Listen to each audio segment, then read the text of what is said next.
श्री स्वामी समर्थ. जेव्हा हाक मनातून निघते. कधी कधी माणूस देवाला शोधत नाही, पण त्याची वेदना इतकी खोल असते की त्याला देवच शोधत येतो. ही कथा आहे अशाच एका हाकेची, एका सामान्य माणसाची गोष्ट. कोल्हापूर जिल्ह्यातलं एक लहानसं गाव. त्या गावात राहणारा शंकर पाटील. वय 40च्या आसपास. चेहऱ्यावर कष्ट, डोळ्यात अपूर्ण स्वप्न. शेती होती पण पाऊस नव्हता. मेहनत होती पण नशीब साथ देत नव्हतं. घरात आई आजारी, बायको शांत पण चिंतेत, आणि एक मुलगा ज्याच्या डोळ्यात प्रश्न होते. त्या रात्री शंकर शेतात बसलेला आकाशाकडे पाहत होता. डोळ्यात पाणी, मनात एकच विचार, देवा मी काय चुकलो? आईच्या औषधासाठी पैसे नव्हते, मुलाच्या शाळेची फी बाकी होती, आणि गावात लोक म्हणत होते देवावर विश्वास ठेवून पोट भरत नाही. त्या वाक्याने शंकर आतून तुटला. त्या क्षणी शंकरच्या तोंडातून अचानक शब्द बाहेर पडले, स्वामी समर्थ, जर तुम्ही खरे असाल तर मला मार्ग दाखवा. ते शब्द होते पण त्यामागे पूर्ण मन होतं. आणि जिथे मन असतं तिथे स्वामी पोहोचतात. त्या रात्री शंकरला एक स्वप्न पडलं. एक वटवृक्ष, त्याखाली बसलेला एक तेजस्वी पुरुष. डोळे बंद पण सर्व काही जाणणारे. आवाज आला, अक्कलकोट. एकच शब्द पण संपूर्ण दिशा. सकाळी उठल्यावर शंकर गोंधळात होता. हे स्वप्न होतं की संकेत? आईने शांतपणे सांगितलं, जा बाळा, जिथे मन ओढतं तिथेच देव बोलावत असतात. शंकर निघाला. खिशात पैसे कमी पण मनात आशा. अक्कलकोट. त्या भूमीत पाऊल टाकताच मन शांत झालं. वटवृक्षाजवळ लोकांची गर्दी होती, आणि मध्ये तेच स्वरूप स्वप्नात पाहिलेलं. शंकर काही बोलणार तेवढ्यात स्वामी म्हणाले, खूप उशीर केलास. शंकर हादरला, मी तुम्हाला कधी सांगितलंच नाही. स्वामी हसले, मनातील हाक शब्दांपेक्षा आधी पोहोचते. शंकर 3 दिवस अक्कलकोटात राहिला. स्वामी कमी बोलले, पण जे बोलले ते खोलवर रुजले. तू संकटात नाहीस, तू परिवर्तनात आहेस. भीती येते पण ती मार्ग दाखवायला. 4थ्या दिवशी स्वामी म्हणाले, गावाकडे परत जा. शंकर घाबरला, माझं काहीच सुटलं नाही. स्वामी शांतपणे म्हणाले, सुटणार आहे, पण आधी विश्वास सोड. शंकर निघाला. हात रिकामे होते पण मन भरलेलं होतं, कारण आता तो एकटा नव्हता. शंकर अक्कलकोटातून निघाला. पावलं जड होती पण मन पहिल्यांदाच थोडंसं हलकं वाटत होतं. स्वामी समर्थांनी काहीच दिलं नव्हतं, ना पैसा, ना उपाय, ना आश्वासन.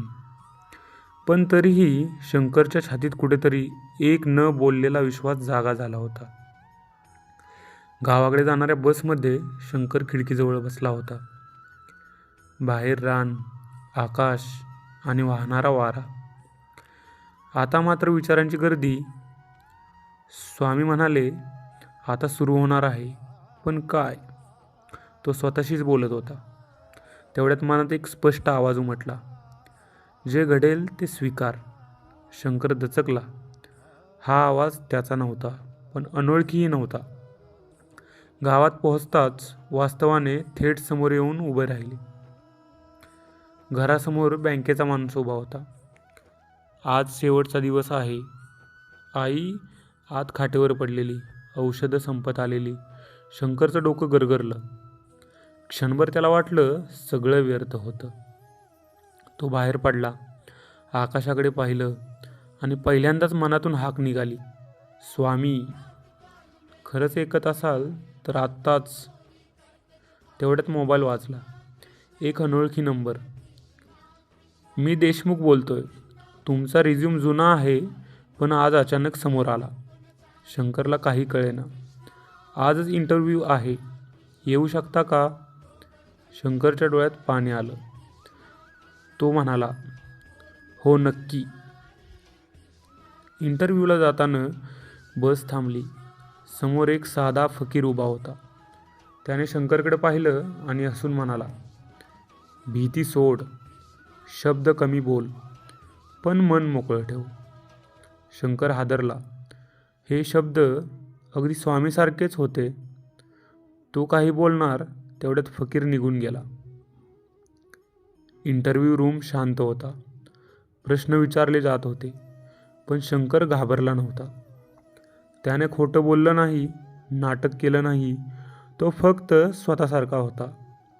बाहेर आल्यावर त्याने डोळे मिटले आणि मनात म्हणाला, स्वामी, जे योग्य असेल तेच होऊ दे. 2 दिवसांनी फोन आला, तुमची निवड झालेली आहे. शंकर बसूनच राहिला. हे स्वप्न नव्हतं. त्या क्षणी त्याला जाणवलं, स्वामी संकट दूर करत नाहीत, ते माणसाला संकटातून चालायला शिकवतात. आईची तब्येत हळूहळू सुधारू लागली. पगार सुरू झाला. बँकेशी वेळ मिळाली. पण सगळ्यात मोठा बदल शंकरच्या आत झाला होता. तो रोज म्हणू लागला, मी एकटा नाही. एका रात्री शंकरला स्वप्न पडलं. स्वामी समर्थ समोर उभे होते. ते म्हणाले, हाक शब्दांत नसते, हाक मनातून निघते, आणि जेव्हा ती खरी असते तेव्हा समर्थ चालून येतो. शंकरच्या डोळ्यातून अश्रू वाहत होते, पण ते दुःखाचे नव्हते, ते होते कृतज्ञतेचे. आता काही क्षणासाठी सगळं थांबवा. मनातले विचार, दिवसभराची धावपळ, काळजी, भीती, सगळं हळूहळू सोडून द्या. हळूच श्वास आत घ्या. 2 सेकंद थांबा आणि हळूच श्वास सोडा. पुन्हा एकदा श्वास आत, श्वास बाहेर. प्रत्येक श्वासासोबत मन शांत होत आहे, हृदय हलकं होत आहे. आता मनात पहा, अक्कलकोटाची पवित्र भूमी, शांत वटवृक्ष, त्याच्या सावलीत बसलेले ते तेजस्वी स्वरूप. डोळ्यात करुणा, चेहऱ्यावर अपार शांती. ते स्वरूप म्हणजे श्री स्वामी समर्थ महाराज. ते तुमच्याकडे पाहत आहेत आणि हळूच म्हणत आहेत, घाबरू नकोस, मी आहे. स्वामी म्हणत आहेत, तू एकटा नाहीस. तुझ्या प्रत्येक श्वासात मी सामावलेलो आहे.